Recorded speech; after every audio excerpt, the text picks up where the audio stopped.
Okay, so on your driving test, you may be asked to do one of two bay parking maneuvers in a car park location.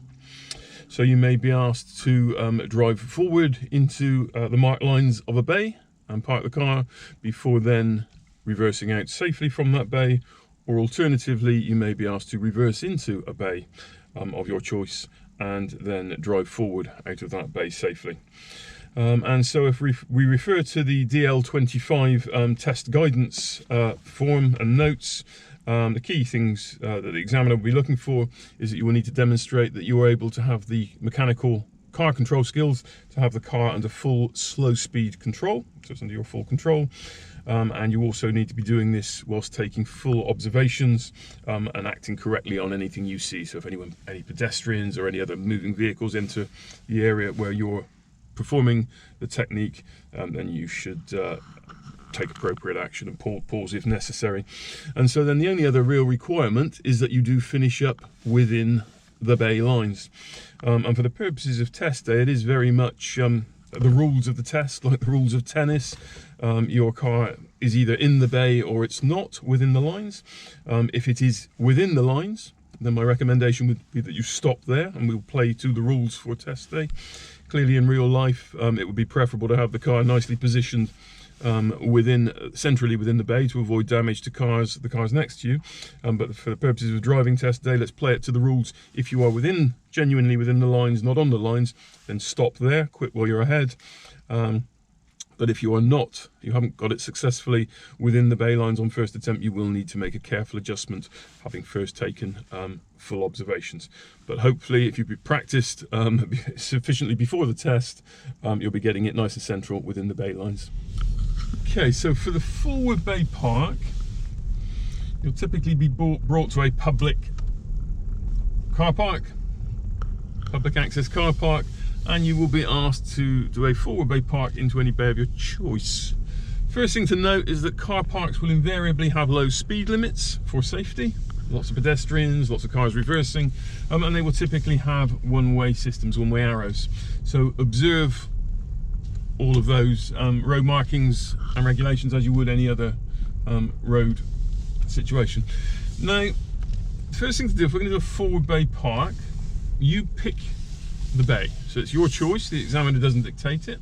If there are bays available to the right, which there are here today, we're spoilt for choice, but if there are bays available to the right, it is easier to select one of those bays to the right because you have more space to make the turn, and also everything is visible to you through your driver's window. So your perspective of the bay you're turning into is very much here in clear view, rather than if I'm trying to go into a bay on the left, I'm looking across the bonnet, trying to see where the bay lines are and any cars I'm trying to park next to. So a bay on the right will always be preferable.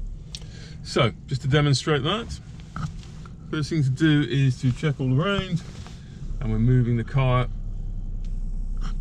in a very controlled way. And what the examiner wants to see is you're aware of everything that's going on around you, so frequent head movements. And so we're going to turn into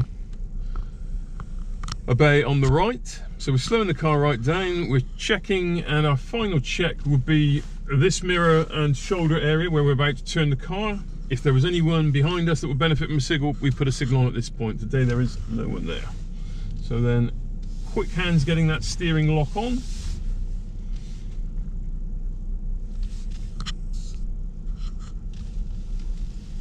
And then smoothly unwinding as the car becomes straight.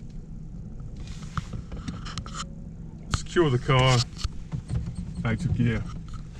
Okay, so once you've got your driving license, you can park, as long as it's safe, you can park in any method that you see fit. And so if I was in this car park and I was going to forward bay park, probably drive through to the second bay, so I'm well positioned to leave the car park, exit the car park.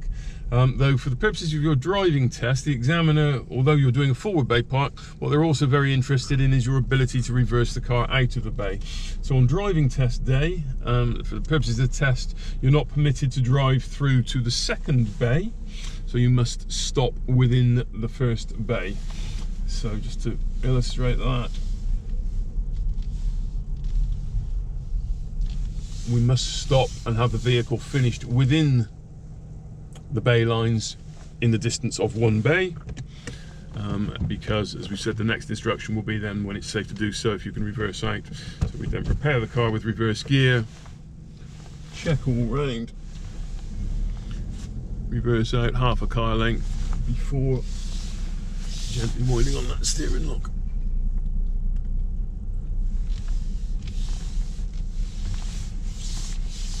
Okay, so just to visualize this now with our toy cars, the most efficient way to turn a car through 90 degrees is to wind on full steering lock in the direction you want to go. So if we're driving into our car park, the white car comes in, and we are currently perpendicular to the bay we want to go into. So if at this point we wind on full steering lock to the left, slowly steer the car around, that is the most efficient way to rotate the car through 90 degrees. Now, at this point, if we continue to leave our steering lock full left lock, we continue to drive the car, we would end up at an angle and not in the bay. So all we're looking to do, as we said, is to start it from this position, rotate it through 90 degrees on full steering lock, and then once we get to that position, we then, in the case of the Ford, would straighten the steering wheel by winding off a quarter turn and a 1 whole turn of steering to position the wheel straight ahead, and then we merely drive the car into the parking bay. So the car will always do the same thing. As we said, the steering lock is a mechanical lock. If we wind on full steering lock, it will always do the same thing, the same turning circle. The challenge we have is that we introduce an element of human error into our positioning, so our starting position will rarely be the same every time. We'll get it slightly different, and that's by virtue of being human. We introduce human error. So a little tip to overcome that is to give yourself the maximum room that is available to you. So if we can start the car, the further away we start the car from the bay lines, the more wriggle room it gives us, the more margin for error. So if we start over here, and we make our 90 degrees of turn at this point, as you can see, we still then have a significant distance in which to make any minor adjustments we need when straightening the car to get it into the bay lines. In contrast, if we start very close, so we get the car very close to the bay lines, and then start winding on our steering lock and coming around. First of all, you'll see we're cutting across the bay next to us, which isn't a great idea, particularly if there's a car parked in it. And then we also come round and we end up running out of space at the end, so the car is at an angle and we're not nice and straight. So, key tip is to the starting position for this manoeuvre is to get as far away from the bays as you reasonably can. However, we need to be mindful of other road users operating in the car park. So if the black car is following us into the car park and we start swan necking over in this direction, it's not unreasonable for the black car to think we're going in that direction and start coming this way. And it's in these situations when confusion and car park collisions occur. So as with any other situation on the road, it's very important that we're aware of other road users around us and we communicate with our signals what our intentions are. Okay, so exactly the same principle applies if we want to reverse park into a bay. So if we look at this, the car which is currently in a bay, and we then look at the center point of its turning circle, which is on this bay line here. So if we say that's bay line number 1, bay line number 2, and the car is going into the bay bounded by bay line number 3.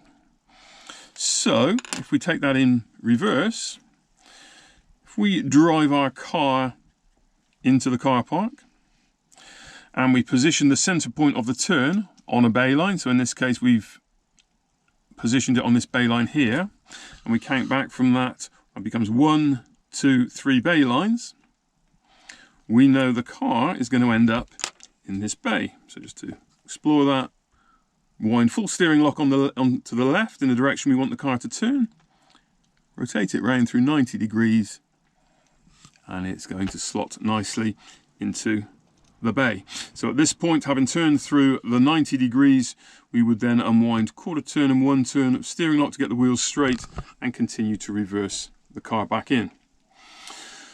So that method is commonly referred to as the 90-degree method, or the 3-bay line method for that reason. So just to recap and to bring to life what we're going to be looking at in a moment in car, we would drive in, identify the bay we wanted, and then count 1, 2, 3 bay lines past it, and get our centre of turn in that position, wind on full left steering lock, the direction we want the car to go, very slowly rotate the car through 90 degrees,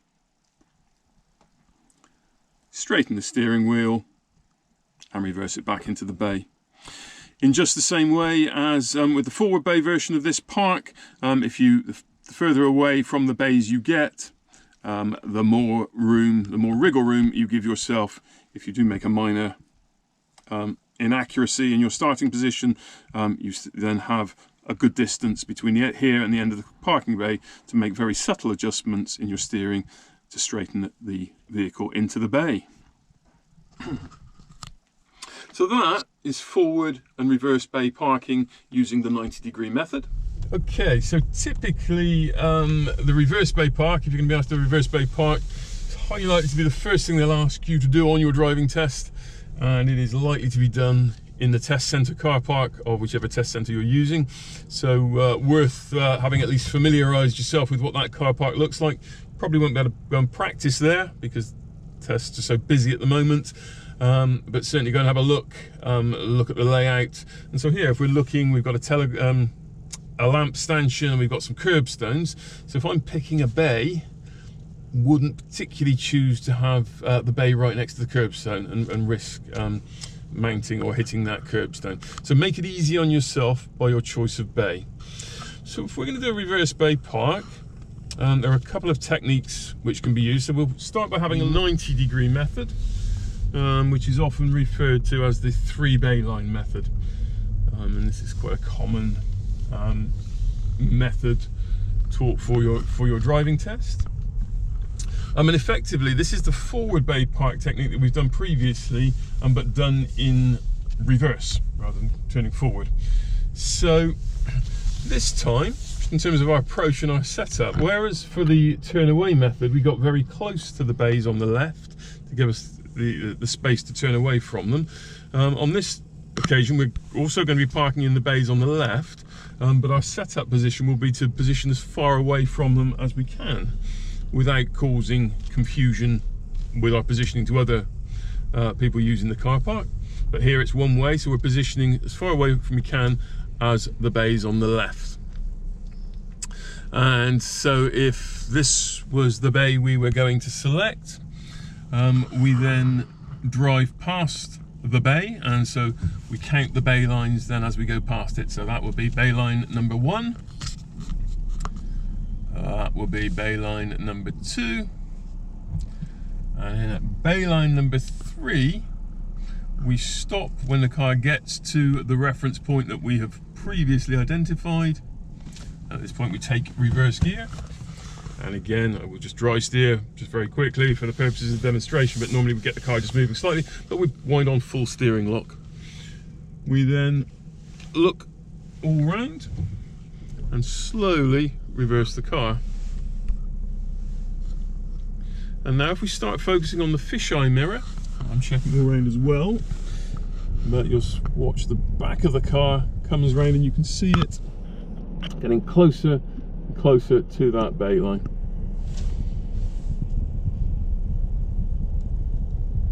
And okay, with a bit of beginner's luck here, it's going in pretty much on first attempt, but at this point, if we weren't quite going into the bay line, this would be the time to make any adjustment we needed to with our steering lock. Now we're on full steering lock, so if I was missing the bay line, I couldn't get it any tighter than that, so I can't wind on additional steering lock. But in this case, we're if we look in the fisheye mirror, we're getting pretty close to it. But so if we were too tight to that line, this would be the moment to be winding off a little bit of steering lock and straightening your steering just slightly. But as it happens, That's coming round quite nicely. I'm checking all round. Now if we look out of the front window, we can see that the car is neatly lined up with the bay lines in front of us. And most car parks will be aligned, but not all. So this again, it's another reason for getting down to your local test centre and just checking that they do marry up, they are all aligned. Now the car is straight. If I look at the steering wheel here and I unwind a quarter of a turn and then one whole turn, my wheels will be straight. So I then look all round, particularly out of the back window, check nobody's walked out in front of me, and then very carefully take the car back straight into the bay. All of which is done very nice and slowly. Put the parking brake on, take it out of gear. And to that last point, there are no prizes, so there are no Ken Block awards for getting the car into the bay very, very rapidly. If we increase speed in a car park location, we compromise safety. So if we refer back again to the test guidance, the examiners want to see that you can use full observations and have the car under total slow speed car control. So as I say, there are no additional points for doing it fast. If anything, you are more likely to receive a fail for not being in full control of the car. So don't misunderstand what the examiner is looking for. The very best drivers will be doing it at this pace as well, because this is the safe pace. So when it's then the next instruction will be when it's safe to do so, move off. So again, we prepare the car as normal. So POM routine: prepare, observe, and move when safe to do so. And so you move the car forward in a straight line for about half a car length before then rotating the steering on smoothly. Okay, so the 90-degree 3-bay line method, the reverse bay parking, is absolutely great if you have the space available. It's very simple. One steering movement, very simple way of doing it. So it's a great technique to have in the toolkit. But as the DVSA Essential Skills points out, there are situations where you won't have that space available. And in that scenario, on page 245 of Essential Skills, they recommend an alternative technique that's worth having in your toolkit to supplement the 90-degree method and give you options for tighter parking situations. And that technique, which I term the Turnaway method, instead of making the 90-degree turn in one continuous arc, we do it in 2 stages. So first of all, we will turn the car away whilst driving it forward. We turn the car away to a 45-degree angle. So we've made half of the 90-degree turn, and then we take the other 45-degree angle as we reverse back in. So just to explain that in a little bit more detail, first thing to note is that in contrast to the 90-degree method, where we wanted to position the car as far away from the bay as possible, the setup for this technique is to get the car as close and as straight to the end of the bay lines as we can. And the reason for that is because we're going to be turning the car away, turning it away, so we need space to turn the car away. So we position straight and close to the end of the bay lines. We then wind on full steering lock to the right and rotate the car to a 45-degree angle to the bay itself. And if you look here, that positions this rear wheel close to the edge of this bay line here, our target bay line. And so in reverse, it's this wheel that we will be pivoting around. So getting it close to where we want it is really important. And that's what this technique enables us to do in a relatively small amount of space. So we turn the steering wheels all the way to the right to turn away. Now we would rotate the steering wheel all the way back to the left. So the car's wheels are pointing in this direction. And then as we turn the car around, that brings its nose straight and completes the second half of the 90-degree turn.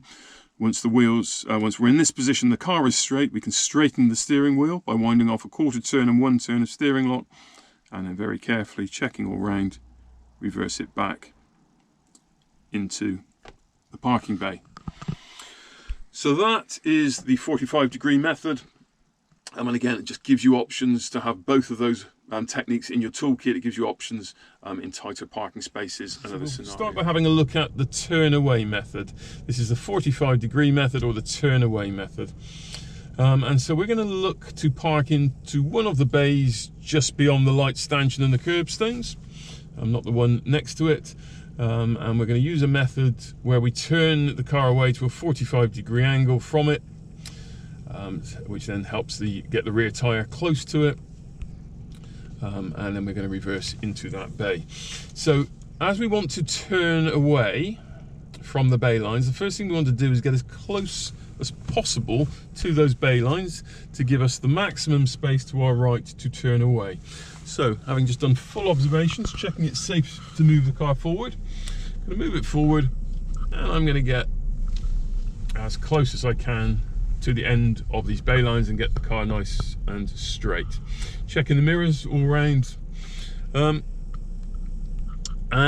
now I'm going to slowly move the car to a reference point, which is this door handle here, and I'm going to look to line that door handle up just approximately with one of the bay lines. So now that appears to me that if we continued that bay line through the side of the car, it would appear to me to go through that door handle, roughly. It's just a rough visual guide. Okay, so then looking back this way, I'm now, I am going to just dry steer this. I'm going to wind on full steering lock. Normally we would get the car just moving slightly, but for the purpose of demonstration, I've wound on full steering lock, checking all around, particularly checking this mirror and the shoulder area, as I then turn the car away to approximately a 45-degree angle. And as I do that, if we now look back in this mirror and the fisheye mirror, you can just see the bay line coming into view where the door handle is. Can you see the bay line there? So we'll stop there, and that becomes our target reference. So I'm now going to start reversing the car towards that bay line, and the objective, in full observations as we do this, is to get the back tyre as close as we can to that bay line. So you can see we're getting it closer, closer, closer, looking all around as we do it. So the tyre is nicely coming round into that bay. If we now look out of the front window, we can also get some clue from the bay lines ahead of us that the bonnet of the car is nice and straight with those bay lines. So at that point we would stop, because we've done the difficult bit. We've turned the car and got it straight, perpendicular to the bay lines. We now look at the steering. I'm going to wind off quarter of a turn, one turn to get the steering straight, and then reverse it nice and smoothly back into the space, having checked all around. Checking our fisheye mirror there. You can see we're in the bay.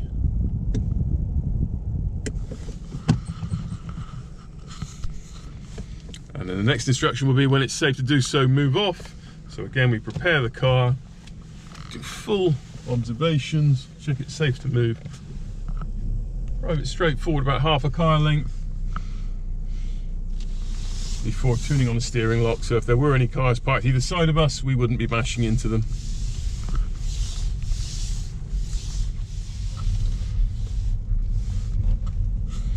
Okay, so let's look at that again in a bit more detail, because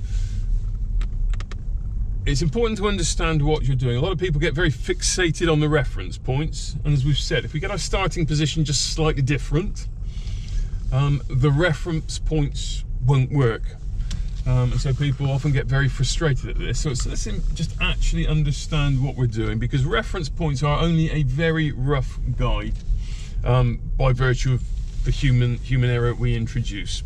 So let's just try it again. We'll do the Turnaway method. So we're going to park into these bays on the left. So I'm checking around in my mirrors as I'm doing this, and then if we look at the bay line coming through, we look roughly at our door handle, inner door handle, and we can see the bay line, from my perspective, appears to be aligned with that bay line. So I'm checking all around, checking over my right hand shoulder, and turning the car away to a 45-degree angle. Now let's assume there was a car parked in front of me here, so that's about as far as I'm able to go. So if we now look back in our fisheye mirror, we can see the bay line we're aiming for. And so I need the back of the car to head towards that. So in reverse, you steer in the direction you want the car to go. So I'm going to wind some steering lock on that way. And normally we would, just to be clear, we would do this when the car is moving just slightly. So I'm well aware of dry steering. Now if we look back into the fisheye mirror, and again, having checked all around, checked out the back window, I'm moving the car very, very slowly. And again, just to be clear, the faster you go at this stage, if you've got your steering angle wrong, the faster you go, the further you go, so the more wrong it gets. So fine clutch control is key at this point. And as you can see, the car is now coming round. And it's slotting in nicely to that parking space. Again, we look through the front window and we can see that the lines of the bay ahead appear to be nice and straight with the car. Checking down both sides, and at this point we straighten the steering, look out the back window and move it back very, very slowly. Hard brake on, out of gear. Okay, so Roadcraft also gives us some good guidance in chapter 6 on manoeuvring at low speeds, and paragraph on steering in reverse.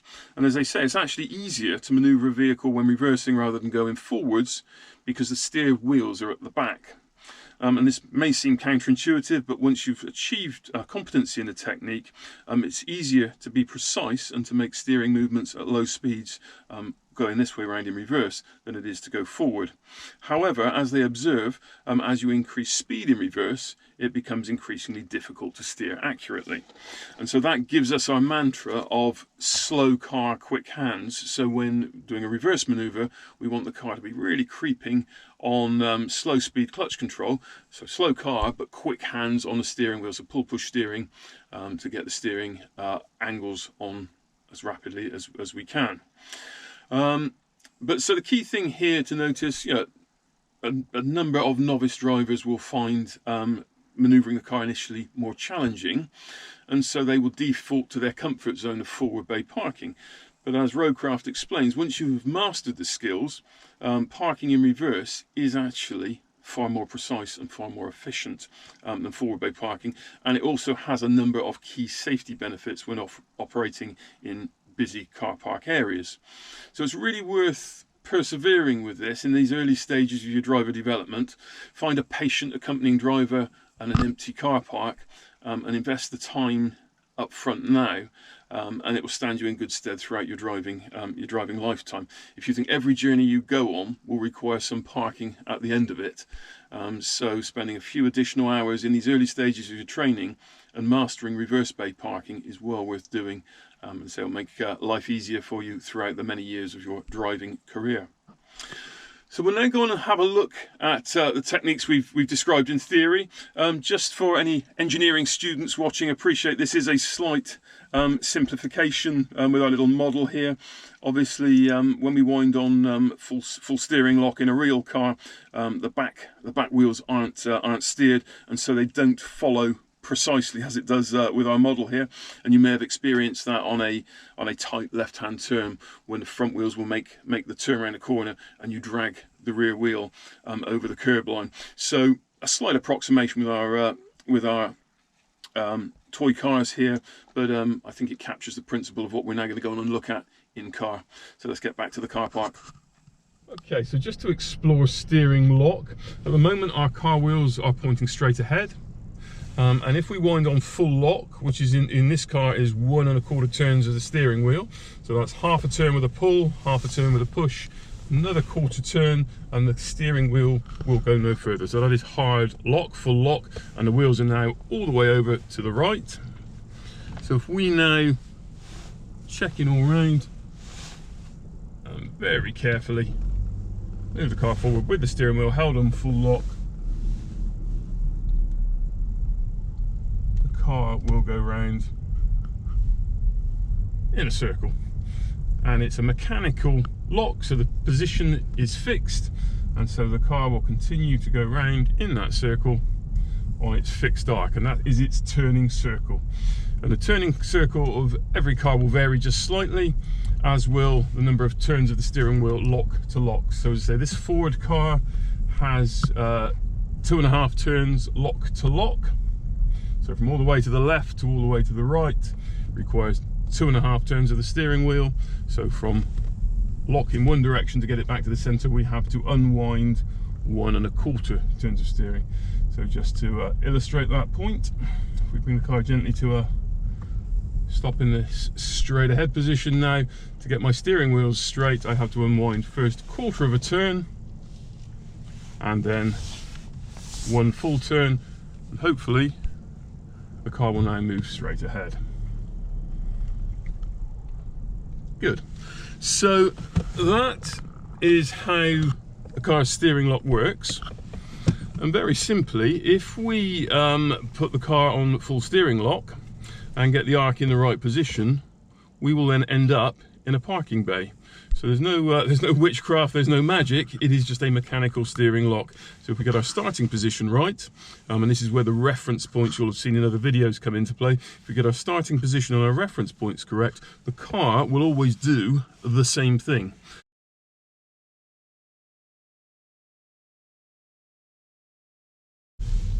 Okay, there is one other technique you can explore for the reverse bay park.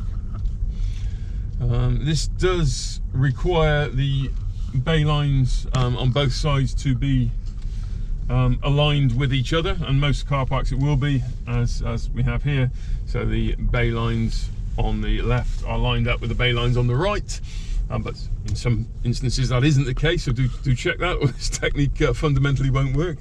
But if we wanted to reverse bay park into the bays on the left, another option to simplify that process is to effectively forward bay park into a bay on the right, get the car all the way around, and the steering wheel then straight. So you've done the hard bit. We are nicely aligned in the bay lines. So we then select reverse gear, we do full observations. And this is crucial because, okay, we're working in an empty car park here today, but it would be quite confusing for me to take this position. It would be a fair assumption that I had finished my manoeuvre and had parked to other car park users. So it's crucially important to check all round, as it would be anyway, before then reversing the car straight back. No adjustment required on the steering, so we keep the steering wheel exactly where it is. Slow clutch control, and then just confirming with the mirrors that if you have a little look in the fisheye mirror now, you can see we are heading straight back into our bay.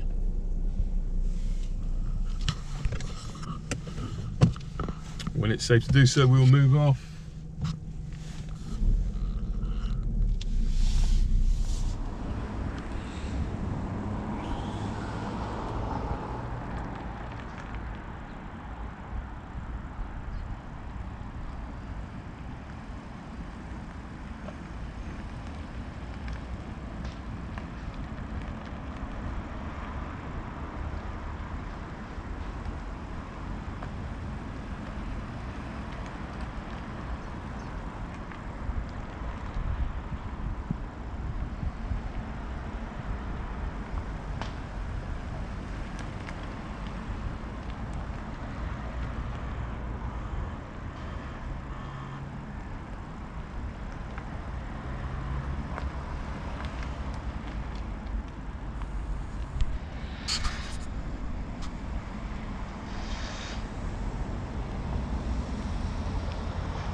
Okay, so for fans of more nocturnal parking activities, just to understand what's going on here, normally in safe progressive road driving, we try to avoid steering activity, sharp steering activity with harsh acceleration, firm acceleration, because there's a trade-off between a tyre's grip and the grip that it needs to accelerate the car, and the grip it needs to turn the car. And the tighter the turn, the more grip it needs. So in this sort of situation, if you wound steering lock onto full lock, and then you're giving it the full Ken Block pops and bangs map and accelerating it very harshly, the tyre is losing grip, losing control of the car, which is in this instance half of the fun of it. But clearly, if you're coming along and watching these sort of activities, just be aware the cars are on the very limit of their control, and things can go badly wrong, so be careful.